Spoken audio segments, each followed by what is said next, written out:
کے لیے اپنی جماعت کے ایک بہترین خطیب اعظم عالم اسلام جن کا خطاب پورے بھوجپور میں ہوا کرتی ہے، آپ سے جب یہ کہہ کر کے جاتے ہیں کہ میں جا رہا ہوں، آرا جا رہا ہوں، مغرب کے بعد کا جب یہ بات کر کے جاتے ہیں تو یہ جان لیں کہ یہ پروگرام سے جاتے ہیں۔ اور الحمدللہ شہر آرا میں اچھے خطیب ہیں، اچھے علماء ہیں، اور یہ جان لیں کہ ان کے بیچ میں ان کی خطابت ہوتی ہے، اس سے سمجھ میں آتا ہے کہ یہ بھی کتنے اچھے ہیں، ہے نا؟ بڑے لوگوں کے بیچ میں تو یہ بھی تو کوئی چھوٹے نہیں تھے، چھوٹے لوگ اگر ہوتے تو ان کو نہیں بلایا جاتا، بڑے ہیں تب تو بڑے کے بیچ میں بیٹھنے کی جگہ ملتی ہے جو بڑا ہوتا ہے نا؟ اور آپ بڑی مبارکباد کے لائق ہیں۔ میں جانتا ہوں کہ آپ بڑی ان کی خاطر تواضع کرتے ہیں، ان کی عزت کرتے ہیں، اور امام کی عزت کرنی بھی چاہیے، کیونکہ امام ہیں، ان کے پیچھے ہم نماز ادا کرتے ہیں۔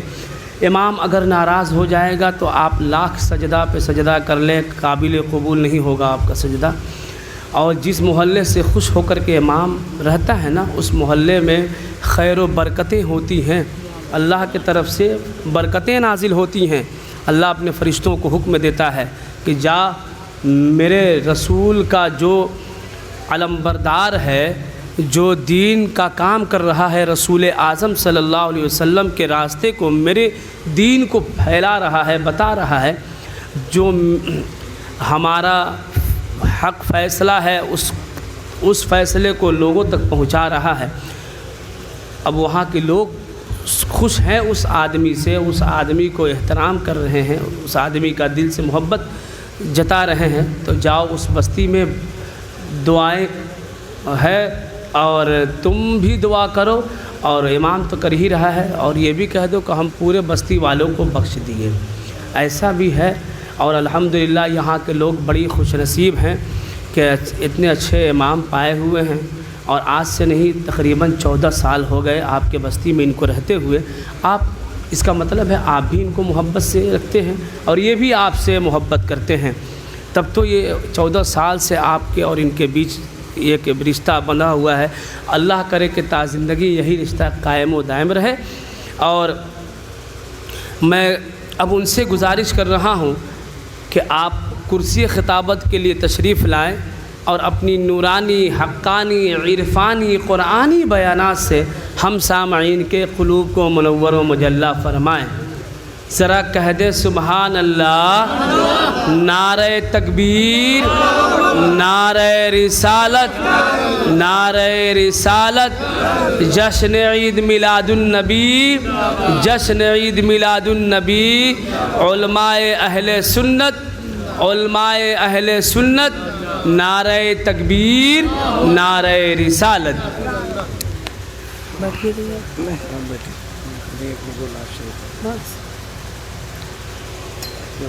بھیجیں اس کو دے دیجیے۔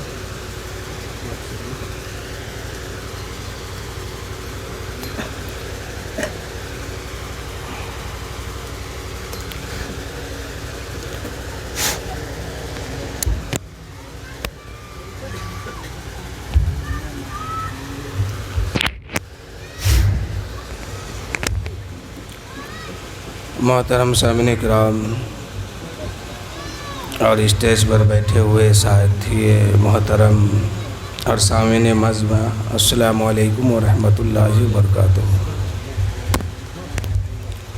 نحمدہ ونصلی علی رسولہ الکریم، اما بعد، فاعوذ باللہ من الشیطان الرجیم، بسم اللہ الرحمن الرحیم۔ اِنَّا نَحْنُ نَزَّلْنَا الذِّكْرَ وَإِنَّا لَهُ لَحَافِظُونَ۔ صدق اللہ العلی العظیم وصدق رسولہ النبی الامین الکریم، وَنَحْنُ عَلَى ذَلِكَ لَمِنَ الشَّاهِدِينَ وَالشَّاكِرِينَ وَالْحَمْدُ لِلَّهِ رَبِّ الْعَالَمِينَ۔ کہ عشق نبی سے چل، روح کو جگمگا کے دیکھ، لب پر درود پاک کا نغمہ سجا کر دیکھ، جلوہ رسول پاک کا تو دیکھے گا ہر گھڑی، پہلے تو اپنے دل کو مدینہ بنا کر دیکھ۔ محترم سامعین اکرام، مجھ سے قبل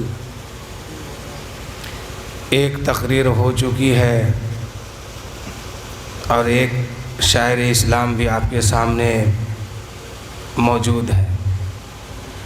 سب سے قبل حضرت علامہ مولانا مصلح الدین صاحب کی تقریر آپ نے سماعت کیا اور شاعر اسلام حضرت حافظ و قاری صابر رضا صاحب فریدی سے نعت شریف اور منقبت بھی سماعت کیا ہے۔ میں زیادہ وقت نہیں لوں گا، اسی لیے کہ میں بھی ایک جگہ سے ابھی بول کے آ رہا ہوں۔ 10 سے 15 منٹ کے اندر میں اپنی بات ختم کروں گا اور سلام پڑھا جائے گا انشاءاللہ۔ پہلے سحرے کے تعلق سے ایک دو اشعار سماعت کیجیے۔ ان سے قبل عادت کے مطابق اپنے آقا و مولا حضور صلی اللہ علیہ وآلہ وسلم کی بارگاہ میں درود شریف پڑھے اللہم صلی علی سیدنا شفینا صلو علیہ صلاۃ و سلاما علیک یا رسول اللہ صلی اللہ تعالی علیہ وآلہ وسلم۔ یہ جو محفل پاک ہے شادی کے تعلق سے ہے۔ اللہ تعالیٰ کی بارگاہ میں دعا ہے کہ مولا سنت پر عمل کر کے ان لوگوں کو نکاح کرنے کی توفیق عطا فرما۔ شاعر کہتے ہیں کہ جشن شادی منانے کے دن آ گئے، جشن شادی منانے کے دن آ گئے، جشن شادی منانے کے دن آ گئے، ان کو دلہا بنانے کے دن آ گئے۔ ماں نے دے کر دعا خوشی سے کہا، ماں نے دے کر دعائیں خوشی سے کہا، ماں نے دے کر دعائیں خوشی سے کہا، چاند سی دلہن لانے کے دن آ گئے، چاند سی دلہن لانے کے دن آ گئے۔ دل یہ والد کا خوشی سے یہ کہنے لگا، دل یہ والد کا خوش ہو کے کہنے لگا، گھر پہ جلسہ سجانے کے دن آ گئے، گھر پہ جلسہ سجانے کا دن آ گئے، جشن شادی منانے کے دن آ گئے۔ صدقہ پنجتن اے میرے دوستو، صدقہ پنجتن اے میرے دوستو، آج دل سے لٹانے کا دن آ گیا، صدقہ پنجتن اے میرے دوستو، آج دل سے لٹانے کا دن آ گیا، ان کو دلہا بنانے کا دن آ گیا، ان کو دلہا بنانے کا دن آ گیا۔ سب سے زیادہ خوشی شادی میں دوستوں کو ہوتی ہے نا، جاتے ہیں وہاں خوب ناچتے ہیں کودتے ہیں، لیکن اسلام اس کی اجازت نہیں دیتا۔ اگر آپ باراتیوں میں شامل ہوئے ہیں دوست بن کے تو وہاں دعا دینے کی نیت سے جائیے، نکاح کے وقت میں دعا بھی کیجیے اور دعا دیجیے بھی کہ اللہ ان جوڑوں کو ہمیشہ سلامت رکھے۔ شاعر کہتے ہیں کہ جشن شادی میں دیکھو ذرا اے فہیم، جشن شادی میں دیکھو ذرا اے فہیم، نعت سننے سنانے کا دن آ گیا، نعت سننے سنانے کا دن آ گیا، دل یہ والد کا خوشی سے کہنے لگا، گھر پہ جلسہ سجانے کا دن آ گیا، صدقہ پنجتن اے میرے دوستو، صدقہ پنجتن اے میرے دوستو، آج دل سے لٹانے کا دن آ گیا، آج دل سے لٹانے کا دن آ گیا، آج دل سے لٹانے کا دن آ گیا۔ شادی میں سب سے زیادہ خوشی ایک ماں کو ہوتی ہے۔ جب بیٹا پیدا ہوتا ہے نا، ماں اسی وقت خواب دیکھتی ہے کہ ایک نیک سیرت بہو لاؤں گی، اور جب وہ بیٹا بڑا ہوتا ہے نا تو ماں سوچتی ہے کہ اب بہو لانے کا دن آ گیا، اب کیسی بہو لائے، ماں اس کو تلاش کرتی ہے۔ شاعر اسی کے طرف کہا ہے کہ ماں نے دے کر دعائیں خوشی سے کہا، ماں نے دے کر دعائیں خوشی سے کہا، ماں نے دے کر دعائیں خوشی سے کہا، آج چاند سی دلہن لانے کے دن آ گئے، آج چاند سی دلہن لانے کے دن آ گئے، آج چاند۔ اور ہمارے ذاکر صاحب کل یہی کریں گے، کل ہی ہے نا برات، ہاں بولیے کل ہی ہے نا۔ اللہ تعالیٰ آپ لوگ کو سلامت رکھے، اور جن کی شادی ہو رہی ہے اللہ غیب سے مدد بھی عطا فرمائے۔ شادی میں ناچنے والا نہیں نا کام کیے ہیں، نہیں ہرگز مت کیجیے گا۔ اور آپ لوگ بھی سوچئے جس شادی میں ناچنے والا لڑکا لڑکی جاتی ہے نا اور جاتا ہے نا، اس میں آپ لوگ بھی شامل مت ہو، چاہے وہ آپ کا بھائی کی بارات کیوں نہ ہو، اس لیے کہ جس شادی میں لوگ ناچتے ہیں یہاں سے لے کے وہاں تک، اور نکاح پڑھا کے واپس آتے یہاں تک، اللہ کی لعنت اس پر برستی ہے۔ اس وقت تو نہیں سمجھ میں آئے گا، بعد میں بیمار پڑیے گا، طرح طرح کی بیماری ہوگی، طرح طرح کے عذاب میں پھنسیں گے، اور لوگ سوچتے ہیں کہ بیمار ہو گئے، نہیں، آپ نے جو کیا ہے اس کرم کا پھل ملا ہے۔ بہت سارے شادیوں میں دیکھیے گا لڑکا کا باپ جو ہے نا اتنا بڑا کمینہ ہوتا ہے کہ لڑکیوں کو ناچنے کے لیے لے کے جاتا ہے۔ اللہ کا شکر ہے کہ ذاکر صاحب اپنے بیٹے کی شادی میں ایسا کام نہیں کیا، نہیں کیجیے گا۔ پھر وہاں جاتے ہیں، نکاح ہوتا ہے، اس کے بعد آتے ہیں، کچھ دن کے بعد دیکھیے گا سارے باراتی لوگ بیمار ہوتا ہے، طرح طرح کے مرض میں پھنستا ہے، اور سوچتا ہے کہ ہم یہ بیمار وہ بیمار، یہ وہ نہیں، ناچ کود جو کیا ہے نا حرام کام، اس کا عذاب ملا ہے۔ تو سب سے زیادہ خوشی ماں کو پہلے ہوتی ہے، تب باپ کو ہوتا ہے، سمجھ گئے؟ اس کے بعد دوستوں کو ہوتا ہے، لیکن آج کے دوست وہاں کیا جا کے کرتے ہیں، چھہارا لوٹنے کے پھر میں نکاح کے وقت رہتا ہے۔ یہ بھی کام مت کیجیے گا، بلکہ نکاح کے وقت جو ہے قاضی خواہ کہے کہ مولا اس لڑکے نے اور اس لڑکی نے دونوں مل کر کے تیرے حبیب کی سنت پر عمل کر کے نکاح کیا ہے، مولا تو اپنے حبیب کے صدقے میں ان لوگوں کے درمیان میں محبت عطا فرما، ان لوگوں کی زندگی کو قبول عطا فرما، ان لوگوں کے آپس میں نیک صالح اولاد عطا فرما، ان لوگوں کی زندگی کو قبول فرما، اس نیک کام کو قبول فرما، اور اس کی شادی میں برکت عطا فرما۔ دوستوں کو چاہیے کہ اس وقت دل سے آمین کہے، اور کہے کہ مولا اس دعا کو قبول فرما۔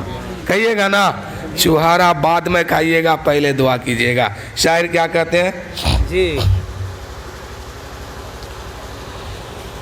کہ جشن شادی منانے کے دن آ گئے، ان کو دلہا بنانے کے دن آ گئے، ماں نے دے کر دعائیں خوشی سے کہا، ماں نے دے کر دعائیں خوشی سے کہا، چاند سی دلہن لانے کے دن آ گئے۔ جب ماں کی یہ تمنا ہوئی نا تو باپ کہتا کہ میں کم کیوں رہوں گا، تیرے قدم کے نیچے جنت ہے تو میرے نیچے اس کا دروازہ ہے۔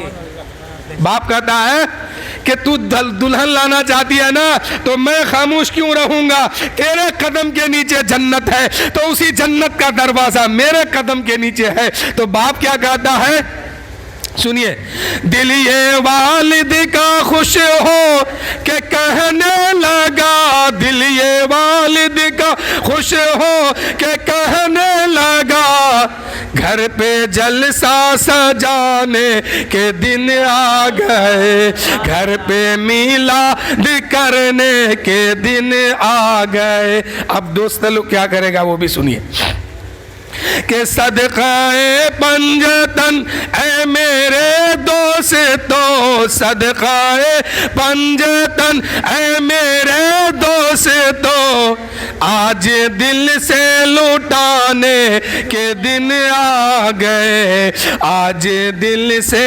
لوٹانے کے دن آ گئے۔ اب اس کے محلے کا امام صاحب وہ کیا کرے گا، اب وہ سنیے کہ جشن شادی میں دیکھو ذرا اے فہیم، جشن شادی میں دیکھو ذرا اے فہیم، نعت سننے سنانے کے دن آ گئے، نعت سننے سنانے کے دن آ گئے۔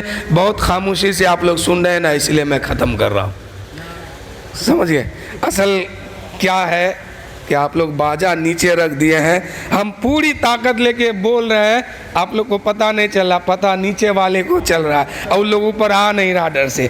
ایسے بھی آج لوگ اوپر جانے سے ڈر رہا ہے، اس لیے ان لوگ نہیں آ رہا، اور آپ لوگ سن بھی نہیں پا رہے پورا بڑھیا سے، کیونکہ پوری طاقت جو ہے نا مائک وہاں نیچے دے رہی ہے، آواز نیچے والے سن رہے ہیں، اور ہم لوگ طاقت سے بول رہے ہیں۔ ابھی شاعر صاحب پڑھ رہے تھے بڑی طاقت سے، لیکن آپ لوگ کو پتہ نہیں چل رہا تھا کہ کیا پڑھ رہے ہیں، کتنی طاقت لگا کے۔ اصل تو نیچے لگا دیے۔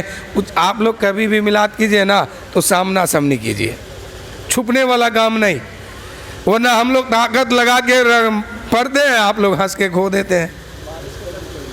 ہاں اچھا ٹھیک ہے، لیکن آئندہ یاد رکھے گا، کیونکہ ہم لوگ پوری طاقت لگا رہے ہیں، اور نیچے والے کو جا کے پوچھئے گا، ان کا کان بہرا ہو گیا ہوگا، لیکن اللہ و رسول کا ذکر سے کوئی بہرا نہیں ہوتا ہے۔ جتنا کان سنے گا اتنا ایمان تازہ ہوگا، اتنا دل مضبوط ہوگا۔ اس لیے میرے آقا فرماتے ہیں نکاح کرو، نکاح کرنا میری پسندیدہ سنت ہے۔ اے میرے دوستو، آج جو نکاح ہوتا ہے کس انداز سے ہوتا ہے، نکاح کیسے کرنے کا حکم ہے؟ اللہ کے رسول فرماتے ہیں نکاح دینداری کی بنیاد پر کرو، اس لیے کہ اگر حسن کی بنیاد پر کرو گے، یہ حسن زیادہ دن باقی رہنے والی چیز نہیں ہے۔ خاندان کی بنیاد پر کرو گے، ایک دن خاندان ختم ہو جائے گا۔ مالداری کی بنیاد پر کرو گے، ایک دن مالداری ختم ہو جائے گی۔ دینداری کی بنیاد پر اگر شادی کرو گے، انشاءاللہ وہ دینداری یہاں بھی کام آئے گا، اور یہ دین قبر میں بھی کام آئے گا، اور یہی دین قیامت کے دن آپ کو جنت تک لے کے چلے جائیں گے۔ اس لیے میرے دوستو، آپ لڑکا کو بھی تلاش کیجئے تو دینداری کی بنیاد پر، لڑکی بھی تلاش کیجئے تو دینداری کی بنیاد پر۔ لڑکا دیکھیے کہ نبی کی سنت پر عمل کرنے والے ہیں کہ نہیں ہے، پنجگانہ نماز پڑھنے والے ہیں کہ نہیں ہے، اور لڑکی دیکھیے کہ سیرت فاطمہ پہ عمل کرنے والی ہے کہ نہیں ہے، اس کے سر پہ دوپٹہ رہتا ہے کہ نہیں رہتا ہے، یہ قرآن کی تلاوت کرنے والی ہے کہ نہیں ہے، یہ نماز پڑھنے والی ہے کہ نہیں ہے، حیا ہے کہ نہیں ہے، صوم و صلات کی پابند ہے کہ نہیں ہے۔ جب ایسی بہو کو گھر لے کے آؤ لاؤ گے کچھ دن کے بعد وہ گھر جنت کے باغوں میں تبدیل ہوگا، اللہ اس گھر میں رحمت نازل فرمائے گا۔ اس لیے کہ جب ایک بیوی اپنے شوہر کے حق میں رات کے اندھیرے میں دعا کرتی ہے اور قرآن پاک کی تلاوت کرتی ہے، قرآن پاک کی تلاوت کی برکت سے فرشتے آسمان سے دیکھ دیکھ کے مسکراتے ہیں اور دعائیں دیتے ہیں، اور جس کو فرشتہ دیکھ کے مسکرائے وہ کل قیامت کا دن ہوگا، یہی قرآن پاک کی تلاوت ہوگی، یہی نماز ہوگی، یہی صوم و صلات کی پابند ہوگی، یہی نیکی ہوگی، آپ کے بیٹے کو آپ کی بہو کو لے کے جنت کے طرف پہنچے گی، آپ کی بہو بھی پاک ہوگی، آپ کا بیٹا بھی پاک ہوگا۔ حضرت علامہ شیخ سعدی فرماتے ہیں اگر نیک خاتون کو لے کے آؤ گے نا، نیک خاتون کو بی بی بنا کے لاؤ گے نا، اگر تم غریب ہو تو اس خاتون کی وجہ سے اللہ تمہیں مالدار بنا دے گا، اور اگر بدکار کو لاؤ گے تو اگر تم بادشاہ بھی ہو تم کو وہ فقیر بنا دے گی۔ تو بہو